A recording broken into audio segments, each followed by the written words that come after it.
नुमाइंदे की जरूरत है, एक जुरतमंद कायद की जरूरत है जो बेबाकी के साथ नुमाइंदगी कर सके। तो लोगों ने उनका इस्तकबाल शुरू किया, तो कुछ लोगों ने मुखालिफत में भी बातें की कि अब तो मस्जिदों के अंदर भी हुकूमत की दखल अंदाजी होगी, अब हुकूमत के लोग आएंगे और मस्जिदों के अंदर कहेंगे कि अब 5 टाइम देखें। तो हमारे शहर के भी बहुत सारे हालात हैं जिन पर बोलने के लिए आज कायद की जरूरत है।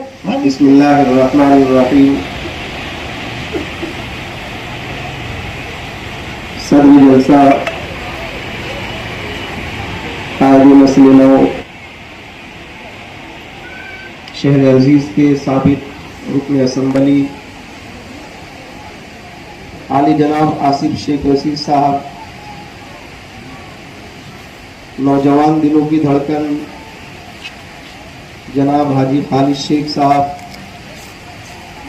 हमारे इस पूरे वार्ड को सजाने और संवारने में अपना अहम किरदार अदा करने वाले नौजवान शख्सियत जनाब इमरान शेख साहब,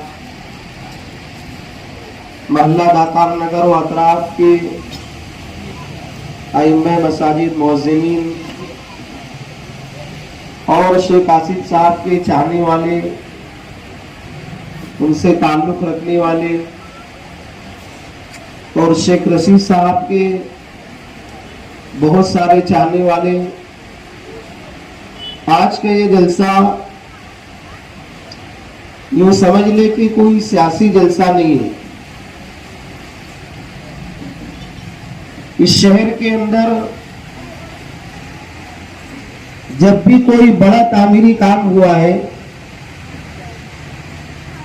वो या तो मरहूम शेख रशीद साहब की रुकन असम्बली मुद्दत में हुआ है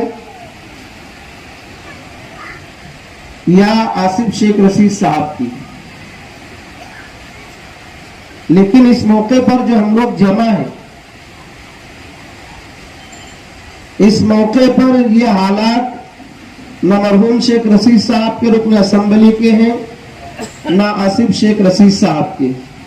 इसके बावजूद शहर के अंदर 110 मसाजिद को सोलार सिस्टम ला करके देना और इस काम को पाए तकमील तक के पहुंचाना, हकीकत में यह आसिफ शेख रशीद ही का कारनामा है। इसके अलावा इसको कोई नहीं कर सकता। हम लोग सियासी जलसों में जाते नहीं, लेकिन मसाजिद और मदारिस ये एक दीन इस्लाम का मरकजी हिस्सा हुआ करता है। तो हम लोगों ने ये सुना कि 110 मसाजिद के अंदर आसिफ शेख रशीद साहब सोलर सिस्टम लगा रहे हैं, तो लोगों ने उनका इस्तकबाल शुरू किया। तो कुछ लोगों ने मुखालिफत में भी बातें की कि अब तो मस्जिदों के अंदर भी हुकूमत की दखल अंदाजी होगी, अब हुकूमत के लोग आएंगे और मस्जिदों के अंदर कहेंगे कि अब 5 टाइम की नहीं 4 ही टाइम की नमाज पढ़ो, अब हमारे फन से तुम्हारी मसाजिद के अंदर सोलार लगाया जा रहा है, दीगर चीजें। लेकिन आसिफ शेख रशीद साहब भी बहुत वजाहत के साथ ये बात लोगों तक पहुंचा रहे, और हम भी आप लोगों तक ये बात पहुंचा देना चाहते हैं कि जो फंड ला करके आसिफ शेख रशीद साहब ईदगाह और मसाजिद के ऊपर खर्च कर रहे हैं, ये सिर्फ खर्च करने तक के हैं। हुकूमत के लोग आएंगे, सारे काम करेंगे, उसके बाद चले जाएंगे, उनका कोई अमल दखल इसमें नहीं होगा। जैसे वक्फ बोर्ड मदारिस के अंदर बिहार में ये हुआ कि हुकूमत की दखल अंदाजी रही, तो ऐसा कोई मामला नहीं रहेगा। तो इससे आप अपने जहन को साफ रखें कि इस ताल्लुक से हुकूमत की कोई दखल अंदाजी मसाजिद के अंदर होने वाली नहीं है, बल्कि सोलार सिस्टम लगने की वजह से मसाजिद के ऊपर जो सबसे बड़ा बोझ बिजली पावर बिल का हुआ करता था, जिसे कर्जा लेकर के भरा जाता था, अब इंशाअल्लाह वो कर्ज से जिम्मेदारान को आजादी मिलेगी, खुलासी मिलेगी, और बहुत बड़ा बजट जो बिजली के नाम पर पावर बिजली वालों को दिया जाता था, वो इंशाअल्लाह मसाजिद के अंदर वो रकम बचेगी। और मैं आसिफ साहब से ये भी दरख्वास्त करूंगा कि वो अपनी स्पीच में ये बात कहे कि उन बची हुई रकम को आइम्मा और मुअज्जिनीन की तनख्वाह के अंदर दे, ताकि उसमें इजाफा हो।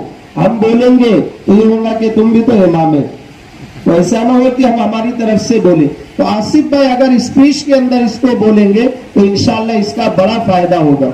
दूसरा, इस प्रोग्राम के रखने का मकसद ये है कि आज पूरे मुल्क के अंदर वक्फ तरमीमी बिल के ताल्लुक से बहुत ही ज्यादा बेचैनी है, लेकिन इन दोनों मौजूआत के साथ तौहीन रिसालत का मामला भी हमारे मुल्क के अंदर है। ऐसे हालात में एक बेबाक नुमाइंदे की जरूरत है, एक जुरतमंद कायद की जरूरत है जो बेबाकी के साथ नुमाइंदगी कर सके और असेंबली के अंदर अपनी आवाज बुलंद कर सके। हम अगर देखें तो हमारे शहर के भी बहुत सारे हालात हैं जिन पर बोलने के लिए आज कायद की जरूरत है। हम इस मौके के ऊपर अगर निगाह डालें तो आसिफ शेख रशीद के अलावा हमें कोई नजर नहीं आता जो बेबाकी के साथ इस शहर की नुमाइंदगी कर सके।